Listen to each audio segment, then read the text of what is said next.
할렐루야. 오늘 여러분들과 함께 이곳이 빈들입니다, 그런 제목으로 함께 말씀을 나누고자 합니다. 여러분들은 빈들이라고 하면 어떤 이미지를 머리에 갖고 계십니까? 빈자가 빼어진다면 흔히들 사람들에게는 들은 풍요의 상징이고 뭔가 먹거리와 사람들의 마음을 풍요롭게 하는 장소로 인식이 될 수 있습니다.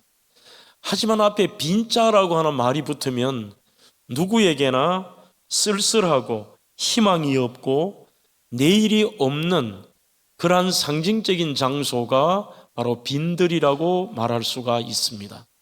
성경의 빈들이라는 단어가 오늘 저와 여러분들이 생각할 바로 마태, 마가, 누가, 요한복음에 전부 언급이 된 오병이어의 사건 속에 바로 그들이 있었던 장소, 하나님의 아들 예수 그리스도가 행하셨던 기적을 체험했던 장소가 바로 빈들로 소개하고 있습니다.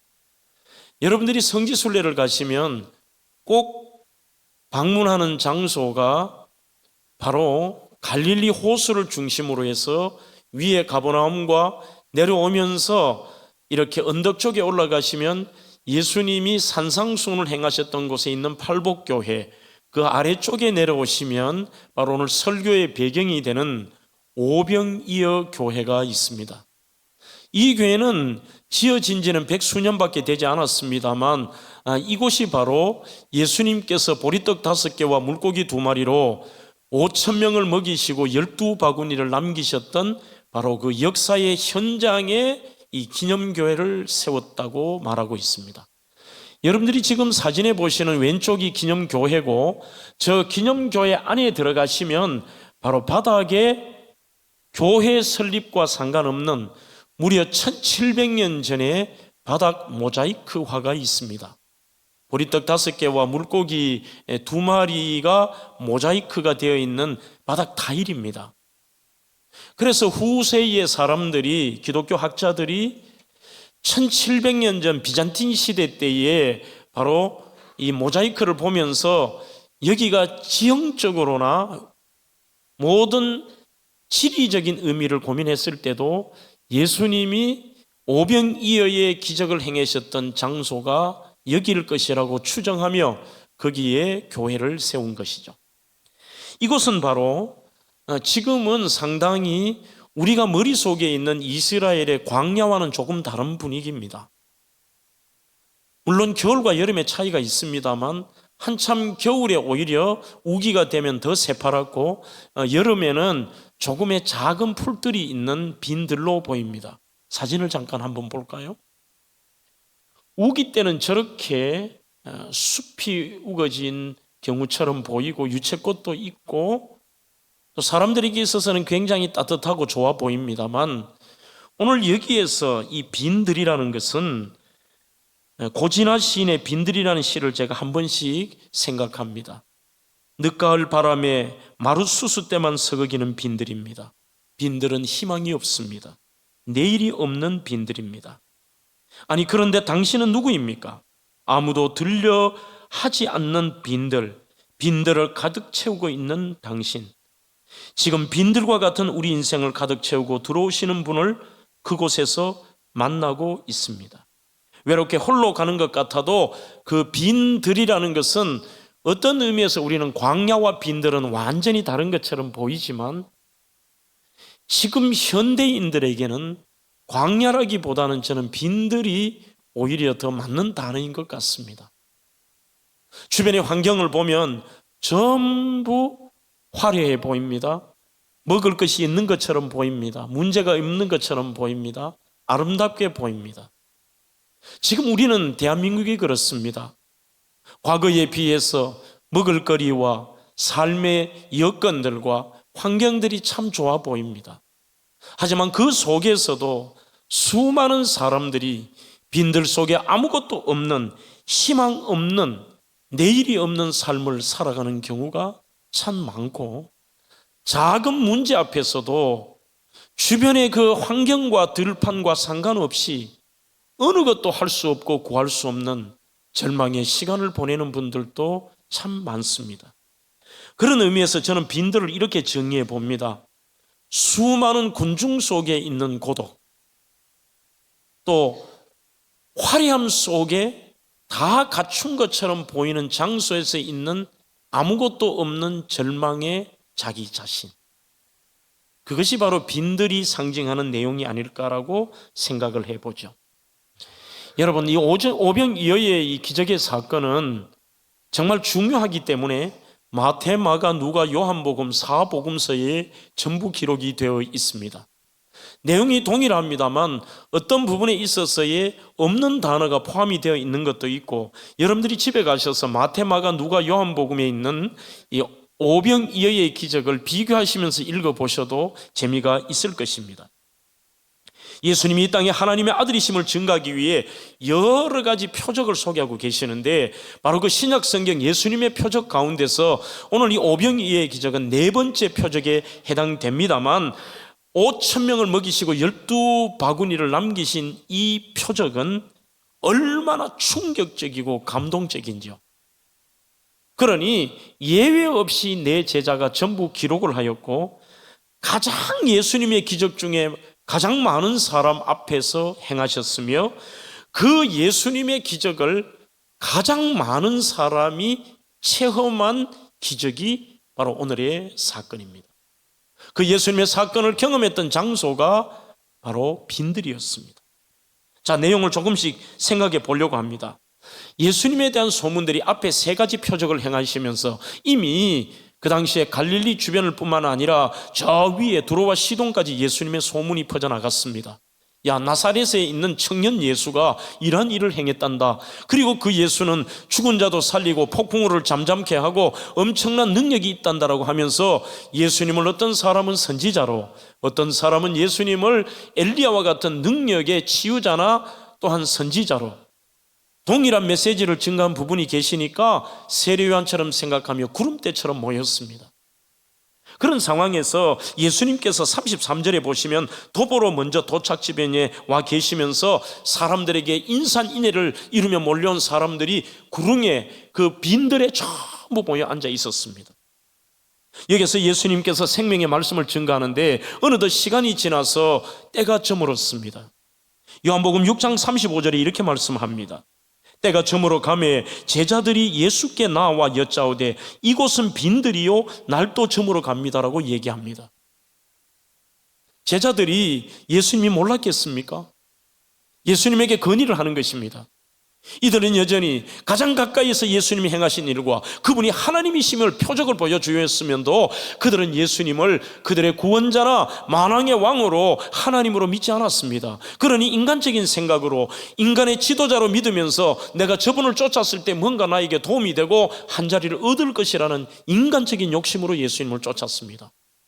그래서 혹시나 사람들이 이렇게 분위기 좋으면서 분위기를 망칠까 봐 예수님에게 건의를 합니다. 예수님, 날이 저물었습니다. 그리고 오늘 설교의 제목이 나옵니다.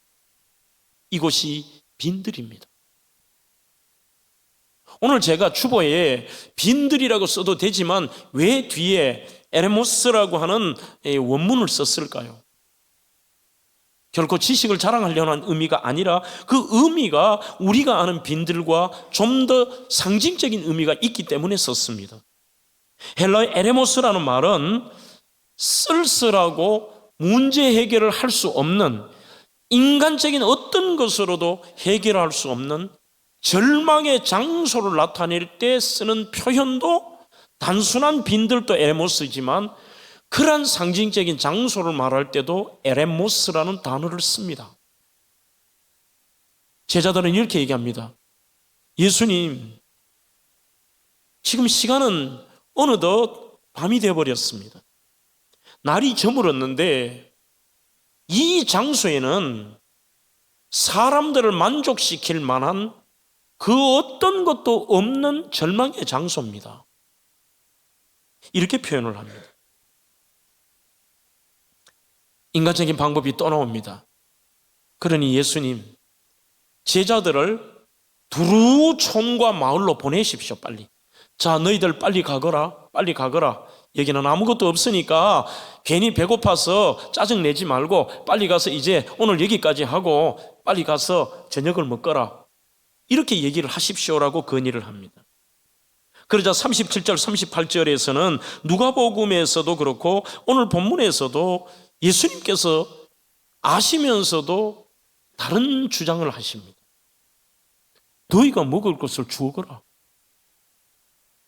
같이 다니는 제자가 가난한 제자요 가진 것이 없는 것을 알고 계십니다. 그런데도 주님의 요청은 너희들이 그러면 먹을 것을 주거라. 이때 제자들은 좀 짜증내는, 만약에 영화를 통해서 보는 것처럼 화면을 본다면 제자들의 표정은 굉장히 짜증 섞인 얼굴과 표정으로 예수님께 얘기합니다. 예수님, 말도 안 되는 소리 하지 마십시오. 우리가 가진 것 없는 것 주님이 아시지 않습니까? 그러나 여기 있는 사람들을 다 먹이려고 하면 어른들만 5,000명이고 노인들이나 특히 아이들을 합치고 부녀자를 합친다면 약 2만 명 정도가 되는데 이들을, 그것도 예수님 배불리 먹이는 것도 아닙니다. 이들을 그저 허기를 메꿀 정도로만 먹여도 200데나리온이 듭니다라고 얘기합니다. 이 데나리온은 은전의 화폐 단위죠. 200데나리온이 드는데 그것 한다 해도 여기 있는 사람들 그저 잠깐 조금 먹이는 정도지 못 먹인다는 얘기입니다. 주님께서 또 말씀하십니다. 가져온 것을 가져오거라. 주님 없다니까요. 아니 여기 있는 사람들에게라도 혹시나 가져온 것이 있을 거야, 있으니까 가져오라고 얘기합니다. 그래서 또 부정적인 얘기합니다. 없습니다. 기껏해야 아이 하나가 그의 작은 광주리에 가지고 온 보리떡 5개와 물고기 2마리밖에 없다라고 얘기를 합니다. 그러자 주님께서 그것을 가져오게 하시고 안드레가 가져오자 이것을 가지고 이상한 장면을 연출하십니다. 뒷부분에 제가 한 번 더 설명할 겁니다. 그 초라한 아이의 도시락에 작은 음식과 보잘것 음식을 하늘을 우러러 위를 향해 드셨다고 되어 있습니다. 이게 원문의 뜻입니다. 위를 향하여 그 음식을 높이 드시고 축사하여 그 다음에 그 떡을 떼어 주셨다고 되어 있습니다. 저는 여기서 오늘 이 부분은 다루지 않겠습니다만 영적으로 바로 주님의 성찬을 의미한다라고도 생각해 봅니다. 아마 예수님이 십자가에 달려 돌아가시고 부활하시고 승천하신 다음에 그 모습을 제자들은 떠올랐을 것이고 최후의 만찬에서 예수님이 직접적으로 또한 성만찬을 가르쳐 주셨습니다. 어쨌든지 오늘 그렇게 주님이 떼어 주시니 성경은 이렇게 씁니다.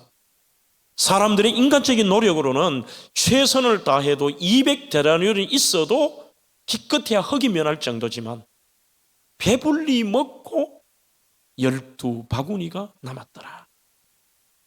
아무것도 어찌할 수 없는 들판, 오히려 주님의 은혜로 가득 차 그러한 절망의 에레모스의 장소가 기적과 축복과 놀라운 주님의 은혜가 충만한 기적의 장소로 바뀌었던 것이죠. 저는 이렇게 설명하고 있습니다. 들판은 비어있는 게 아니라 주님으로 채우는 시간과 공간입니다. 여러분들이 지금의 삶의 현장에서 혹여나 여러분들은 들판이라고 생각하십니까? 풍요 속에서도 나는 지금 아니다. 오늘 이런 들판 속에서 나는 여기에서 빈 들에서 내가 할 수 있는 것은 아무것도 없다라고 생각하는 순간 우리는 해석이 달라야 됩니다. 그 빈 공간이 우리 성도들에게는 주님으로 채우는 공간. 자, 그렇다면 오늘 이 본문에게 우리가 이렇게 묻고 싶습니다. 주님, 도대체 이 사건을 통해서 우리에게 말씀하시고자 하는 뜻이 무엇일까요? 저는 이렇게 첫 번째로 해석하고 싶습니다. 빈들에서는 우리의 인간의 의식주를 포함한 모든 문제 앞에 더욱 주님을 신뢰하는 공간이 되어야 합니다. 캄캄해져 갑니다. 아무것도 없는 빈들입니다. 이것을 적용한다면 이 빈들 속에서 앞이 보이지 않습니다. 상황이 무섭습니다. 아무것도 할 수 없는 현실입니다. 그러한 현실 속에서 믿음의 사람들이라 할지라도 저는 희한하게도 여기 계신 분들 믿음 없는 분은 한 분도 없다라고 생각합니다. 하지만 오늘 우리는 이 말씀을 통해서 삶의 빈들에서 주님을 내가 어느 정도 신뢰하느냐, 이게 중요합니다.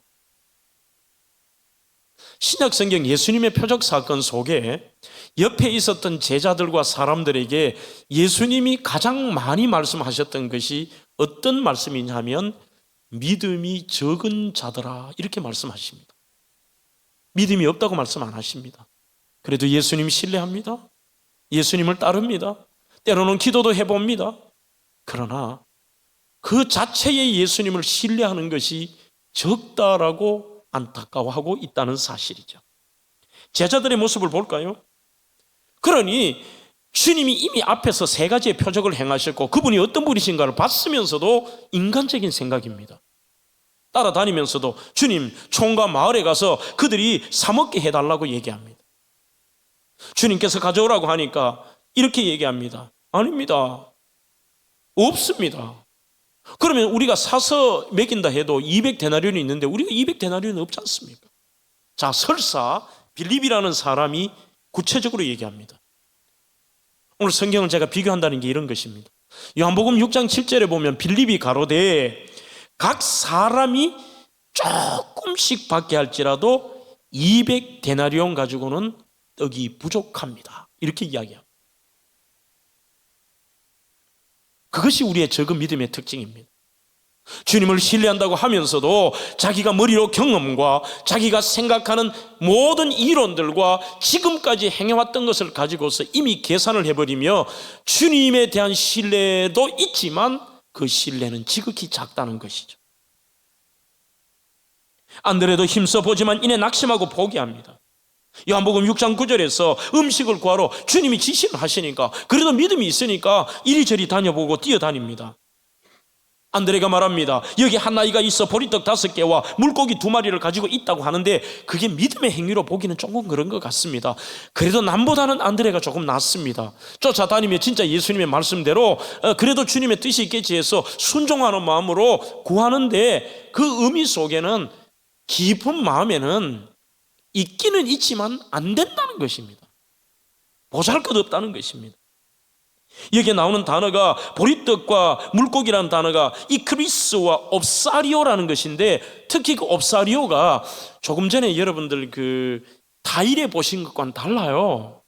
큰 고기가 아니라 보리떡은 당시에 가장 가난한 사람들의 주식인데 보리와 밀은 조금만 넣고 보리를 넣어 만든 굉장히 거칠은 효모도 넣지 않고 어떤 과정과 발효도 시키지 않은 정말 맛없는 빵입니다.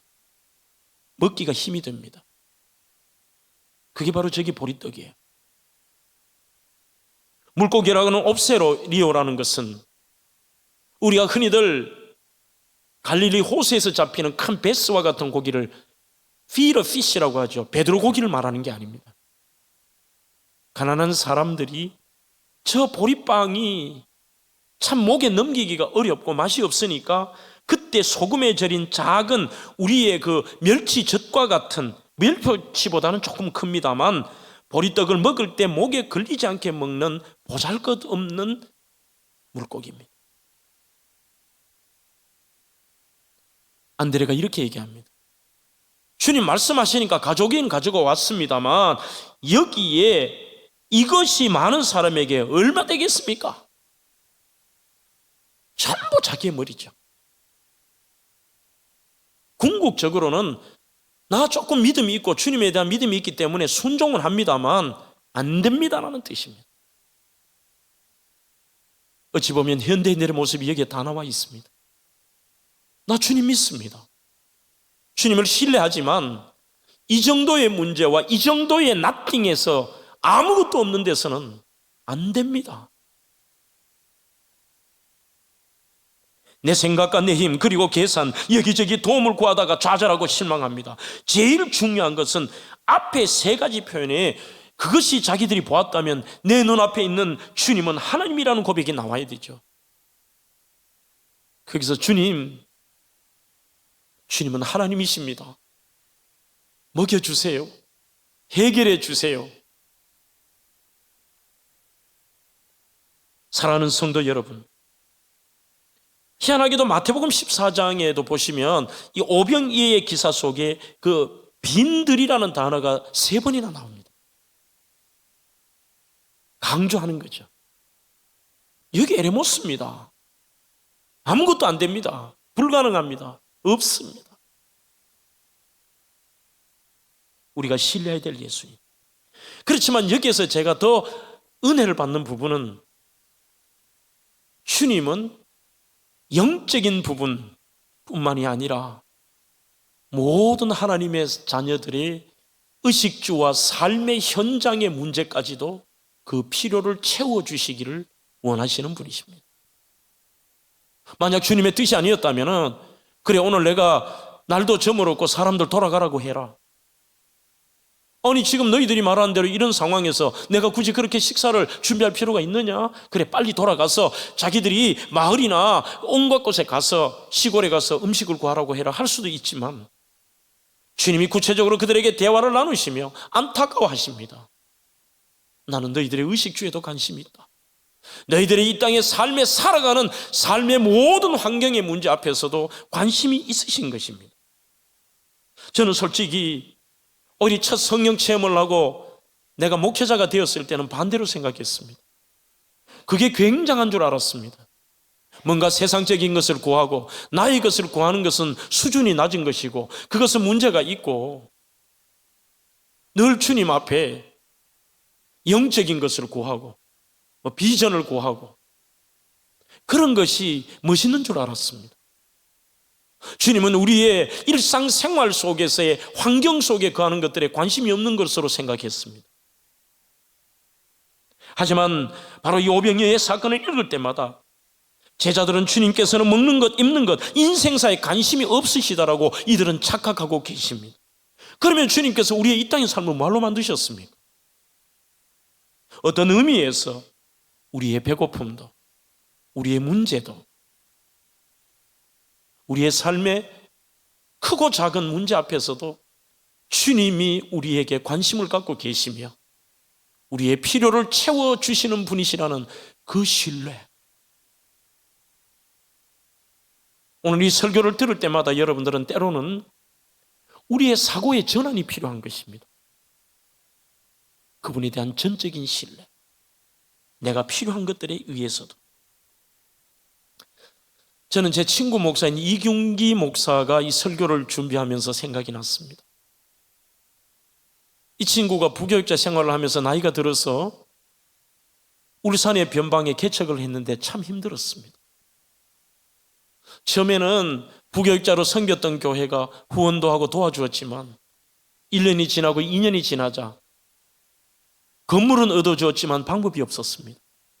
그리고 어떻게 하든지 하나님의 하심을 자기가 경험하면서 정말 교회의 부흥을 위해서 열심히 했는데 어느 날 먹을 쌀이 없는 것입니다. 누구에게 이야기한다는 것도 자존심 상하고 부모님께 얘기한다는 것도 그분들이 걱정할까 봐 얘기도 못하고 두 부부가 앉아서 이렇게 얘기했다고 합니다. 여보, 우리는 지금까지 교회의 부흥과 하나님의 영광을 위한 많은 꿈들을 가지고 살았지만 하나님이 우리의 일용할 양식과 우리의 의식주와 우리의 삶의 내용에 대해서도 역사하시는지 그 하나님을 한번 체험하면 좋겠다고 그랬어요. 두 부부가 앉아서 어찌 보면 유치한 기도를 했습니다. 하나님, 내일 아침 먹을 쌀이 없습니다. 많은 기도 안 하고 하나님 쌀 주세요. 하나님 쌀 주세요. 그렇게 기도하고 기도해놔놓고도 자기가 잊어버리고 다음날 아침에 이 개척한 교회와 사택이 붙여 있습니다. 새벽 기도를 드린다고 문을 열고 나오는데 자기 사택 앞에 쌀이 2포대가 놓여 있는 거예요. 누구에게 말한 것도 아니었습니다. 나중에 이 목사가 저에게 이런 간증을 했습니다. 장 목사, 나는 이때 이 사건이 내 인생에 대단히 중요해. 먹을 쌀을 구했다, 아니면은 무슨 신비주의적인 이런 게 아니라 하나님이 나의 개인적인 삶에 대해서도 관심을 가지고 계시고 하나님이 알고 계신다는, 나는 그 체험이 중요했다는 것입니다. 사랑하는 성도 여러분, 오늘 우리는 신앙생활이 너무나도 거창해 보이지만 속은 없습니다. 하나님에 대해서 너무나도 많이 알고 있는 것처럼 보이지만 우리는 너무나도 그분에 대한 신뢰와 그분에 대한 신앙이 없는 거예요.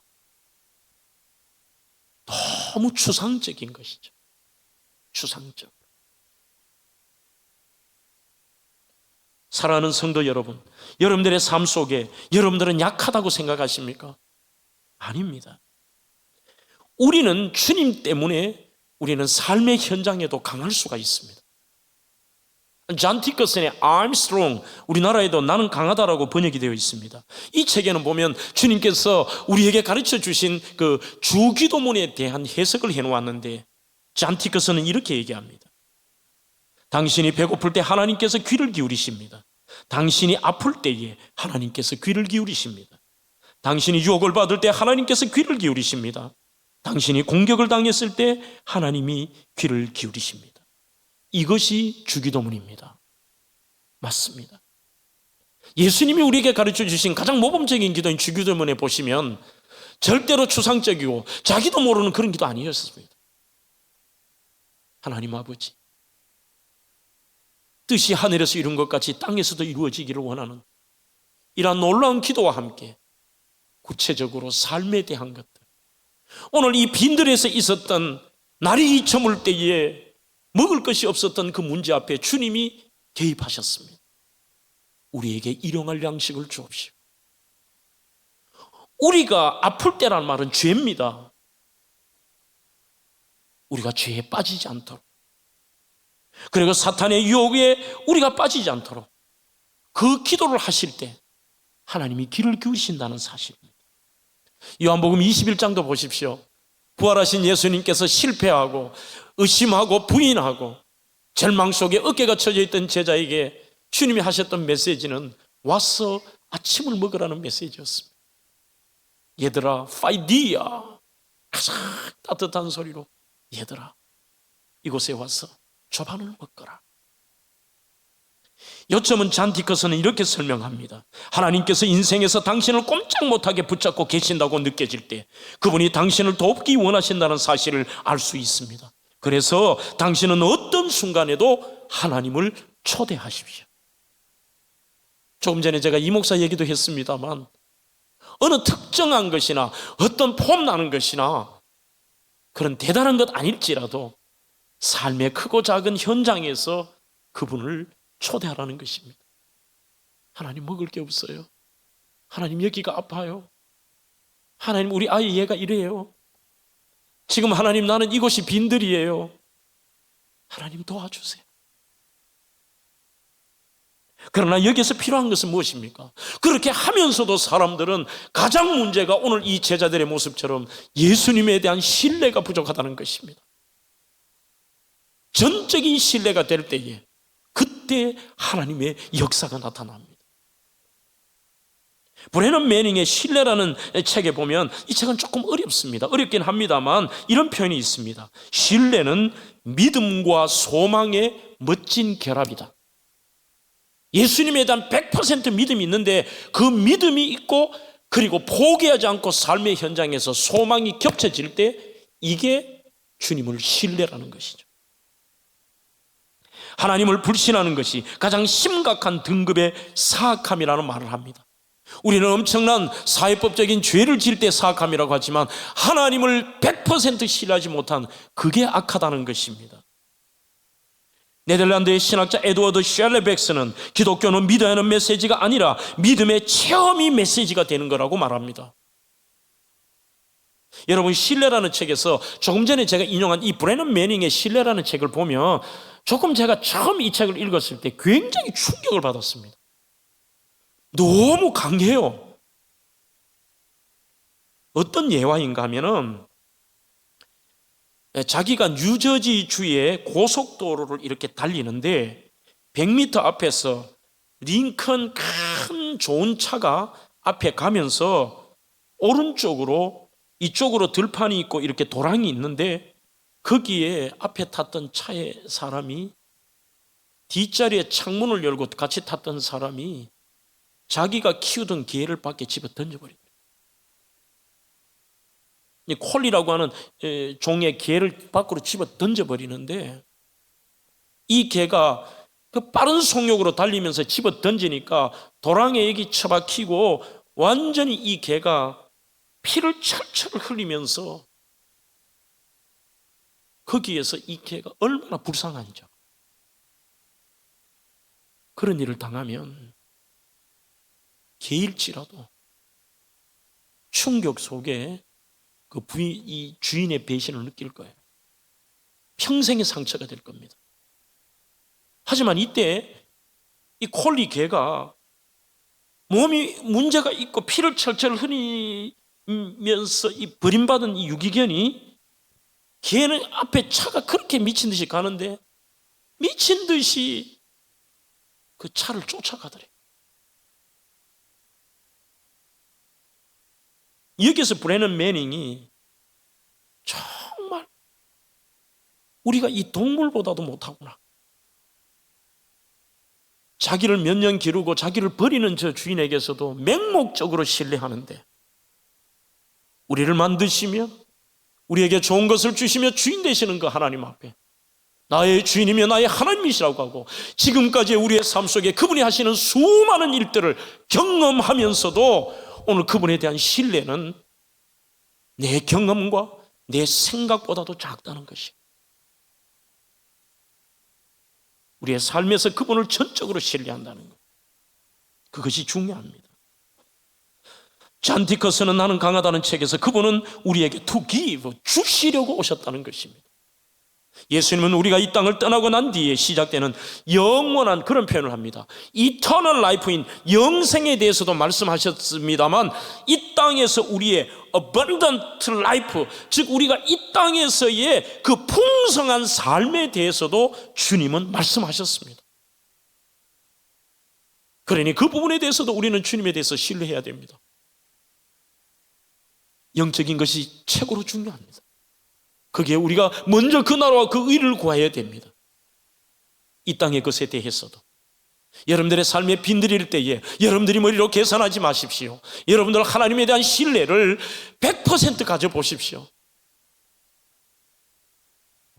자, 그러면 그렇게 주시는 주님은 어떻게 주시느냐? 빈들에서 힘들어하는 우리를 아시고 해결해 주시는데 거기에서 적당하게 제자들이 생각한 것처럼 200데나리온이 있어도 사람들에게 기껏해야 배고픔을 면할 정도였지만 주님이 주실 때는 첫째는 그들 자신이 배불리게 먹고, 이게 어벤던트 삶 아니에요? 풍성하게 주시는 여기에서 남도록 주시는 하나님, 12바구니가 남습니다. 여러분들 우리 한글 성경에는 광주리와 바구니를 막 혼동해서 씁니다만 헬라어 원문에서는 단어 두 가지가 다릅니다.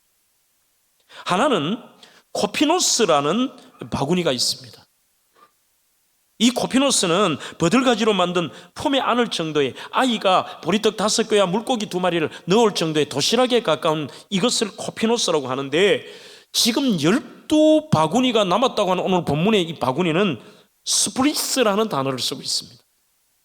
그 스프리스는 지금 여러분들이 사진에 보시는 저 바구니입니다. 크기가 서시면 어느 정도 되느냐 하면 보통 제가 서면 제 바닥에서 제 한 턱 이상이 옵니다. 안에 들어가면은 성인 남자가 들어갈 수 있습니다. 바로 이 스프리스에 12광주리를 남기는 겁니다. 한마디로 어마어마하게 풍요롭게 만들어주시고 풍성한 삶으로 모든 아이와 부녀자까지 다 먹고도 스프리스에 12바구니가 남을 정도의 풍성한 결과, 그것이 바로 주님이 하시는 일입니다. 사랑하는 성도 여러분, 빈들에서 주님의 기적을 베푸실 때에 하신 행동을 보십시오. 그 행동을 우리는 기억해야 됩니다. 누가복음 9장 14절에 때를 지어 한 50명씩 이렇게 앉히십니다. 그리고 예수님께서 떡 5개와 물고기 2마리를 가지고 하늘을 우러러 축사하시고, 그 그림 자체가 굉장히 우스꽝스러울 수도 있습니다. 보잘것없는 그 떡과 물고기 2마리를 가지고 이렇게 높이 드셔서, 축사라는 단어는 율로게센입니다. 바라크라는 뜻도 있습니다. 그것은 감사의 의미와 송축의 의미를 가지고 있습니다. 주님을 찬양하는 겁니다. 하나님을 높여드리고, 오늘 이 음식에 대해서 아직 일이 일어나지 않았습니다. 일어날 일에 대한 감사입니다. 어떤 분은 이 해석을 주님의 시청각으로 얘기하는 분이 있습니다. 주시는 분, 기적을 베푼 신이 누구인가를 알라는 것입니다. 오늘 이 기적을 행하는 것은 우연이 아니라 바로 생명의 주인 되시며 만왕의 왕이신 하나님께서 이 은혜를 베푸신다는 것을 잊지 말아라. 잊지 마라. 그리고 그 하나님께 감사하는 것입니다. 여기서 우리가 생각할 것은, 여러분, 주님께서 주님의 능력이라면 그들 앞에서 모두에게 진수성찬을 차릴 수 있지만, 성경에 보면 주님이 하시는 방법은 늘 동일하십니다. 너희들에게 있는 게 뭐냐? 가져오라. 다윗이 골리앗을 물리칠 때도 동일하게 말씀합니다. 내 손에 있는 것이 무엇이냐? 물맷돌입니다. 그것으로 해라. 모세야, 너에게 있는 게 뭐냐? 네 손에 있는 게 뭐냐? 작은 막대기입니다. 하나님이 여호와의 영이 맞아 그것이 하나님의 막대기가 되는 것이죠. 마찬가지입니다. 오늘 여기에서 아예 보잘것없는 보리떡 5개와 물고기 2마리를 가지고 주님이 무엇이 있느냐? 그것이 있습니다. 이것을 통하여서 주님께서 놀라운 풍성한 삶을 주셨듯이, 지금 여러분들은 아무것도 없다고 생각하고 불가능하다고 생각하지만, 지금 현재의 여러분들의 모습을 가지고 주님께서 이 풍성한 삶을 주신다는 것, 그것을 우리에게 말씀합니다. 더 나아가서 감사와 자족이 기적의 통로가 되는 것입니다. 오늘 저는 여기에 별표를 쳐보았습니다. 지금 여러분들에게 주시지 않을지라도 하나님께서 주실 은혜를 기적하며 기적과 은혜를 미리 감사하는 것입니다. 아직은 똑같이 보리떡 5개와 물고기 2마리였지만 주실 은혜를 감사하는 것. 감사는 마치 씨앗과도 같습니다. 씨앗이 뿌려진 곳에 꽃이 피고 향기가 나고 열매가 맺힙니다. 감사할 때 감사한 내용은 이미 여러분들의 것이 됩니다. 한 번 더요. 여러분들이 하나님 앞에 그 절망의 빈들에서 감사할 때 이미 여러분들이 원하는 내용이 여러분들의 것이 되는 줄로 믿습니다. 오늘 저는 한 가지의 이야기로 설교를 마무리하고자 합니다. 예수를 입는 시간에 켄 시게마치의 책에 보면 Making Heart Bread라고 하는 내용이 나옵니다. 마음빵 만들기. 이것은 슐라 시인이 쓴 아동서적인데 소녀 레이첼의 이야기를 쓰고 있습니다. 할머니에게 빵 굽는 법을 배우면서 시작하는데, 할머니의 이야기가 뱃빵과 마음의 빵입니다. 유럽 시절에, 어린 시절에 살 때에 전쟁으로 힘이 들었습니다. 부모를 잃었습니다. 굶주림으로 피난민 보호소에 들어갔습니다. 다행히 그곳에는 참 신앙이 있고 친절한 어른들이 많았습니다. 굶주림에 시달려 있던 아이들은 그 기억 때문에 밤에 아이들이 잠을 잘 못 잡니다. 그 굶주림의 충격 때문에. 굶주릴 날이 또 올까 봐 두려워합니다. 지혜로운 어른들이 잠자리에서 한 명 한 명의 아이들에게 바로 핫 브레드를 하나씩 줘요. 마음의 빵이라고 만들어주는데, 빵을 한 조각씩 주기 시작하는데 아이들은 이 빵을 손에 콕 쥔 채, 그때 어른이 얘기합니다. 오늘 음식을 먹었으니 내일 또 먹을 거야. 주님께서 오병이어의 기적은 그때 한 번의 기적이 아닙니다. 벳세다의 넓은 들판에서 아무것도 없는 빈들에서 주님이 사람들에게 보리떡 5개와 물고기 2마리로 5,000명을 먹이시고 12바구니를 남기셨던 그 메시지는 무엇이에요? 얘들아, 오늘 먹었으니 너희는 내일 또 먹을 거야. 2000년 그 당시의 기적의 사건에서 머무는 것이 아니라 오늘 주님의 그 사건은 이 시대의 빈들에 살아가는 여러분들에게도 너희들에게도 먹일 거야 라고 하는 주님의 강력한 메시지입니다. 사랑하는 성도 여러분, 이 메시지를 통해 사람들은 오히려 잘못 알고 있었습니다. 예수님을 왕으로 세우려고 합니다. 아닙니다. 그 예수님을 우리의 구원자, 하나님의 아들 구원자 구세주로 고백해야 되겠죠. 우리는 믿는 것 이상으로 살 수 없습니다. 제가 미국에서 공부했던 그 신학교의 닐 앤더슨이라는 교수는 내가 누구인지 이제 알았습니다라는 책에서 그는 이렇게 말합니다. 절대로 사람은 믿는 것 이상으로는 살 수 없다고 얘기합니다. 여러분들이 믿는 것이 결국은 여러분들의 수준이고 여러분들의 미래입니다. 그리고 절대로 여러분들의 삶의 빈들이라고 생각하지만 그 빈들에는 절대로 주님은, 남들은 빈들이지만 주님이 계실 때는 해결하지 못할 문제가 없습니다. 오늘 이 닐 앤더슨은 이분의 책상 위에 가보시면 이렇게 편말을 하나 붙여놓으셨는데 이런 문구였습니다. 이게 오늘 제 설교의 마지막 문구입니다. 하나님과 함께하여 해결할 수 없는 문제는 오늘 나에게 일어나지 않을 것입니다. 그들은 배고파서 고통을 당할 줄 알지만 그곳에 주님이 계셨습니다. 남들이 생각할 때 한두 명이 아니라 5,000명이요 모든 사람을 합치면 2만 명이 될지라도 가장 핵심은 주님이 그곳에 계셨습니다. 그분은 나의 주, 나의 하나님이십니다. 오늘 오병이의 하나님은 바로 이 시대에, 이 자리에 저와 여러분들의 하나님이십니다.